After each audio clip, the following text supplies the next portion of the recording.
America तीसरे विश्व युद्ध में तबाह हो सकती है।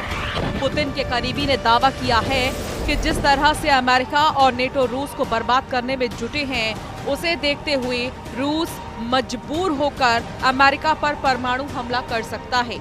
जानकारों का मानना है कि अगर अमेरिका पर रूस हमला करता है और अगर अमेरिका रूस पर सही तरह से पलटवार नहीं कर पाता, तो फिर नेटो और यूरोप रूस को हराने की हिम्मत नहीं जुटा पाएंगे। अमेरिका पर फटेगा रूसी परमाणु बॉम्ब, पोलैंड पर हमला, जंग में उतरा नेटो। परमाणु हमले को तैयार रूस, पहला टारगेट अब अमेरिका। पोलैंड के F-16 ने मार गिराए रूस के ईरानी ड्रोन। तीसरा विश्व युद्ध शुरू, परमाणु जंग से युद्ध का फैसला। 3.5 साल से ज्यादा की रूस यूक्रेन जंग अब पूरी तरह से विश्व युद्ध में बदल चुकी है। हालात ये हैं कि नेटो देश पोलैंड डंके की चोट पर कह रहा है कि रूस ने पोलैंड पर ड्रोन से हमले किए हैं, तो अब नेटो के 32 देश मिलकर रूस से हमले के बदले को लेकर रहेंगे। हालात ये हो गए हैं कि एक तरफ रूस को कमजोर करने के लिए और हराने के लिए अमेरिका भारी प्रतिबंध और टैरिफ का सहारा ले रहा है, तो वहीं जर्मनी, फ्रांस, ब्रिटेन और पोलैंड जैसे नेटो देश में घातक हथियार, लड़ाकू जेट और लंबी दूरी के ड्रोन से रूस पर बड़े हमले की तैयारियां शुरू हो चुकी हैं। दूसरी तरफ रूसी राष्ट्रपति पुतिन के करीबी ने दावा किया है कि अगर रूस के वजूद पर खतरा आया तो रूस अमेरिका पर परमाणु हमला कर सकता है। रूसी परमाणु धमकी के बाद से अमेरिका के साथ साथ सभी नेटो देश हाई अलर्ट पर हैं। रूस के करीबी बाल्टिक देश लिथुआनिया, एस्टोनिया और लातविया में हजारों सैनिक बॉर्डर पर पहुंच रहे हैं। इधर ब्रिटेन के पीएम कीर स्टारमर ने ऐलान कर दिया है कि हम मिलकर पोलैंड पर रूसी ड्रोन हमलों का बदला लेंगे। कुल मिलाकर हालात ये हो गए हैं कि अब यूक्रेन जंग के साथ साथ वर्ल्ड वॉर की तैयारी शुरू हो चुकी है। जैसे ही पोलैंड ने दावा किया कि रूस ने पोलैंड में घुसकर ड्रोन हमले किए हैं, उसके बाद से ही नेटो देशों ने ये मान लिया है कि रूस अब यूक्रेन के साथ साथ नेटो देशों से सीधा युद्ध करना चाहता है। रूस का मानना है कि यूक्रेन में पहले से ही नेटो के 32 देशों के हथियार से रूस पर हमले हो रहे हैं, तो इससे बेहतर होगा कि अब नेटो देशों पर भी हमले किए जाए, ताकि यूक्रेन में केवल एक मोर्चे से रूस पर अमेरिका, ब्रिटेन, फ्रांस और जर्मनी मिलकर अपनी तरफ से दबाव बनाएं, उसको खत्म किया जा सके। पुतिन के एक करीबी मीडिया हस्ती को ये मौका अमेरिका के वित्त मंत्री स्कॉट बेसेंट ने दिया है, जो रूस पर सख्त प्रतिबंध और टैरिफ लगाना चाहते हैं। पुतिन के एक करीबी मीडिया हस्ती ने दावा किया है कि अगर राष्ट्रपति ट्रंप के इशारे पर अमेरिका के वित्त मंत्री स्कॉट बेसेंट ऐसा कोई कदम रूस के खिलाफ उठाते हैं, तो फिर रूस हर हाल में अमेरिका में परमाणु धमाका कर सकता है। रूसी सरकारी टेलीविजन पर प्रस्तुतकर्ता और पुतिन के करीबी अमेरिका को सीधी परमाणु धमकी दे चुके हैं। ये जानकारी पत्रकार जूलिया डेविस द्वारा ऑनलाइन पोस्ट किए गए एक वीडियो से मिली, जो रूसी मीडिया के क्लिप से साथ साझा की गई। व्लादिमीर सोलोव्योव ने दो टूक कहा है कि वो अमेरिकी कहते हैं कि रूस पर प्रतिबंध लगने के बाद रूसी अर्थव्यवस्था तबाह होगी, तो हम यानी रूसी बातचीत की मेज पर बैठेंगे। हम आपको बता दें, हम हमला करेंगे और बस। व्लादिमीर सोलोव्योव ने कहा कि उनका मानना है कि यूरोप रूस के खिलाफ युद्ध की तैयारी कर रहा है और मॉस्को को कठोरता और भयंकर तरीके से लड़ना चाहिए। व्लादिमीर सोलोव्योव का ये बयान पूर्वी यूरोप में बढ़ते तनाव के बीच आया है, क्योंकि पोलिश प्रधानमंत्री डोनाल्ड टस्क के मुताबिक पश्चिमी यूक्रेन पर रात भर के हमले के दौरान 19 रूसी ड्रोन ने पोलिश हवाई क्षेत्र का उल्लंघन किया।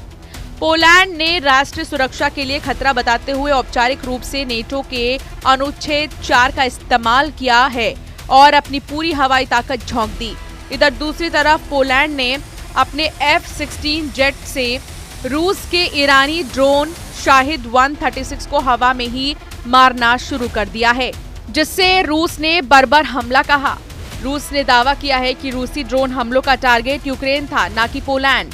रूस ने ऐलान किया है कि पोलैंड को रूसी हथियारों पर हुए हमलों का जवाब देना होगा और रूस इसका कड़ा जवाब देगा। गौर करने वाली बात यह है कि अमेरिका को रूस की तरफ से परमाणु धमकी और यूक्रेन के साथ साथ पोलैंड का दूसरा जंगी मोर्चा इस युद्ध को बेहद भयानक और सर्वनाशी बनाने जा रहा है।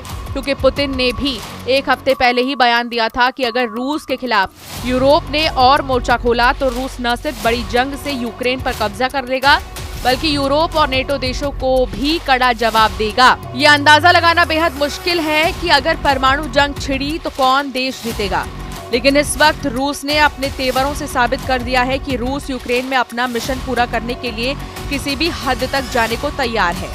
हम आपको रूस के राज्य परमाणु ऊर्जा निगम रोसाटॉम के महानिदेशक एलेक्सी लिखाचेव का वो बयान दिखाते हैं जो साबित करता है कि रूस ने बड़ी परमाणु जंग की तैयारी पूरी कर ली है। रूस के सरकारी परमाणु निगम के चीफ ने डंके की चोट पर कहा है कि दुनिया सबसे बड़ी परमाणु शक्ति यानी रूस के सामने बेहद भीषण खतरे में है। इन्हीं खतरों को देखते हुए आने वाले सालों में रूस की परमाणु सुरक्षा को और मजबूत किया जाना चाहिए। रूस और अमेरिका अपने परमाणु शस्त्रागार को उन्नत कर रहे हैं, जिसमें आने वाली परमाणु शस्त्र मिसाइलों का पता लगाने और उन्हें रोकने के लिए इस्तेमाल की जाने वाली प्रणालियां भी शामिल हैं। ठीक उसी तरह जैसे चीन अपनी परमाणु क्षमता को ब्रिटेन और फ्रांस से कहीं आगे बढ़ा रहा है। रूसी सरकारी समाचार एजेंसी RIA ने एलेक्सी लिखाचेव के हवाले से कहा, वर्तमान भू राजनीतिक स्थिति में हमारे देश के अस्तित्व के लिए भारी खतरे हैं। इसलिए परमाणु कवच जो एक तलवार भी है, हमारी संप्रभुता की गारंटी है। हम आपको बता दें कि फेडरेशन ऑफ अमेरिकन साइंटिस्ट यानी कि FAS के शोध के अनुसार रूस के पास लगभग 4300 परमाणु हथियार है और संयुक्त राज्य अमेरिका के पास लगभग 3700 है, जो दुनिया के कुल भंडार का लगभग 87% है। शोध के अनुसार लगभग चीन की अगर बात करें तो 600 परमाणु हथियारों के साथ दुनिया की तीसरी सबसे बड़ी परमाणु शक्ति है। उसके बाद फ्रांस के पास 290, ब्रिटेन के पास 225, भारत के पास 180, पाकिस्तान के पास 170 और इजराइल के पास 90 और उत्तर कोरिया के पास 50 परमाणु हथियार है। लेकिन रूस अभी भी परमाणु हथियारों के मामले में दुनिया में नंबर 1 है। उधर दूसरी तरफ नेटो ने तेजी से रूस से मुकाबले की तैयारियां शुरू कर दी हैं। जो दावे किए जा रहे हैं वो हैरान करने वाले हैं। रूस के हाथों यूक्रेन की तबाही और बर्बादी देखने के बाद से यूरोपीय और नेटो देशों के सामने सिर्फ एक ही रास्ता बचा है, या तो रूस से सीधी जंग करो या फिर अपनी जान बचाकर भागो। पेरिस, लंदन और ब्रसेल्स में नेटो और यूरोपियन यूनियन की मीटिंग में ये बिल्कुल साफ हो चुका है कि यूरोपीय देश किसी भी कीमत पर पुतिन ट्रंप की डील को नहीं मानने वाले हैं। हालात ये है कि अब पोलैंड तीसरे विश्व युद्ध का पहला हेडक्वार्टर बन गया है। नेटो की तरफ से पोलैंड रूस को सीधी चुनौती दे रहा है, ऐसे दावे किए जा रहे हैं। तो वहीं बाल्टिक देश एस्टोनिया, लात्विया और लिथुआनिया भी रूस के हमलों से निपटने के लिए एड़ी चोटी का जोर लगा रहे हैं। दावों के मुताबिक पोलैंड में 1,20,000 नेटो सैनिक जमा हो चुके हैं। फ्रांस की स्पेशल फोर्स के लगभग 6,000 स्पेशल कमांडो पोलैंड में मौजूद हैं। इधर रूस ने बेलारूस में अपनी स्कंदर मिसाइल 5 महीने पहले ही तैनात कर दी थी। खबर ये भी है कि अगर पोलैंड की तरफ से रूस पर हमला होगा तो बेलारूस की तरफ से यूक्रेन पर रूस और बेलारूस की सेना मिलकर बड़ा हमला कर देगी। नेटो की इस चाल पर ट्रंप की मुहर नहीं लगी है, ऐसा दावा किया जा रहा है। दुनिया जानती है कि अगर रूस का डेड हैंड एक्टिव हो गया तो फिर चाहे भले ही कोई इंसान जिंदा ना हो, फिर भी न्यूक्लियर मिसाइल खुद ब खुद उड़ने लगी हैं। रूस का डूम्सडे डिवाइस पूरे अमेरिका को 30 मिनट में मिटा सकता है। रूस के विदेश मंत्री सर्गेई लावरोव कुछ हफ्तों पहले ही बोल चुके हैं कि रूस की परमाणु घड़ी टिक टिक कर रही है। आज रूस के पास 1600 टैक्टिकल न्यूक्लियर वेपन्स हैं और 2400 स्ट्रैटेजिक न्यूक्लियर वेपन्स हैं। 2011 में रूसी जनरल सेर्गेई काराकाएव ने एक इंटरव्यू में डेड हैंड सिस्टम के वजूद को कंफर्म भी किया था। उन्होंने कहा था कि अमेरिका को 30 मिनट में खत्म किया जा सकता है। रूसी मीडिया के मुताबिक अब इनमें रडार अर्ली वार्निंग सिस्टम और हाइपरसोनिक मिसाइलें भी जोड़ दी गई हैं। अब ऐसे हालात में रूस के क्रेमलिन में पुतिन के ऑफिस के प्रवक्ता दिमित्री ने 16 जुलाई 2025 को दोहराया है कि रूस का परमाणु सिद्धांत प्रभावी बना रहेगा। इसी दावे को दोहराते हुए उन्होंने फिर कहा, रूस का परमाणु सिद्धांत अभी भी प्रभावी है। और इस प्रकार इसके सभी प्रावधान लागू होते रहेंगे। रूस ने तो यहाँ तक कह दिया कि जिस तरह से रूस को धमकाया जा रहा है और प्रतिबंध लगाया जा रहा है, वो एक सर्वनाश युद्ध का कारण बन सकती है। ये वो 5 देश है जो रूस के कट्टर दुश्मन बन चुके हैं: Ukraine, France, Britain, Germany, Poland. Putin के रूस को झुकाना चाहते हैं और युद्ध विराम बिना रूस की शर्तों के चाहते हैं। पहला देश है यूक्रेन। यूक्रेन के प्रेसिडेंट व्लादिमीर ज़ेलेंस्की, जिन्होंने अमेरिका से न्यूक्लियर हथियार मांगकर अपने इरादे जाहिर कर दिए हैं। ज़ेलेंस्की अमेरिका के परमाणु हथियारों से रूस को हराना चाहता है। दूसरा देश है फ्रांस के राष्ट्रपति इमैनुअल मैक्रोन, जो यूरोप में न्यूक्लियर शील्ड बनाने की तैयारी में है ताकि रूस के साथ सीधा मुकाबला किया जा सके। फ्रांस अपनी सेना भी यूक्रेन भेजना चाहती है। तीसरा देश है जर्मनी। जर्मनी के होने वाले चांसलर फ्रेडरिक मर्ज ने तो यूक्रेन को टैंक बटालियन भेजने का ऐलान कर दिया है। यहाँ तक कि जर्मनी सबसे एडवांस मिसाइलें भी यूक्रेन भेज रहा है। चौथा देश है ब्रिटेन, जो रूस के खिलाफ अपनी स्टॉर्म शैडो मिसाइलों से पिछले 1.5 सालों से हमले करवा रहा है। इसके अलावा यूक्रेन को ब्रिटेन ने चैलेंजर टैंक युद्ध को और भयानक बना दिया। इसके अलावा 5वां किरदार है पोलैंड, जो पोलैंड में न्यूक्लियर बेस बनाने के लिए अमेरिका से कह रहा है ताकि रूस पर सीधा हमला किया जा सके।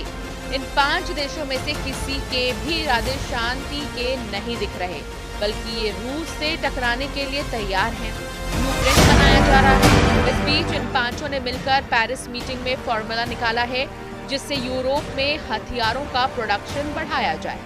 इस बीच यूक्रेन पर रूस के हमलों में 15 गुना तेजी आ चुकी है। यूक्रेनी राष्ट्रपति व्लादिमीर ज़ेलेंस्की ने एक्स पर एक पोस्ट में कहा है कि रूसी सेना ने पूरे यूक्रेन को 415 ड्रोन और 40 क्रूज और बैलिस्टिक मिसाइलों से बड़े पैमाने पर हमला किया है। ज़ेलेंस्की ने बाद में एक पोस्ट में कहा कि यूक्रेनी सेना ने 380 से भी ज्यादा रूसी ड्रोन नष्ट कर दिए, जिनमें कम से कम 250 शाहिद ड्रोन शामिल थे। रूस की सरकारी समाचार एजेंसी TASS की रिपोर्ट के मुताबिक रूसी रक्षा मंत्रालय का दावा है कि रूसी सेना ने 24 घंटे में 225 यूक्रेनी ड्रोन और एक गाइडेड मिसाइल को मार गिराया है। अब देखना होगा कि ऐसे हालात में रूस यूक्रेन के साथ साथ नेटो देशों से कैसे निपटता है, जो अब रूस से जंग की तैयारी युद्ध स्तर पर कर रहे हैं। Bureau report, news 18।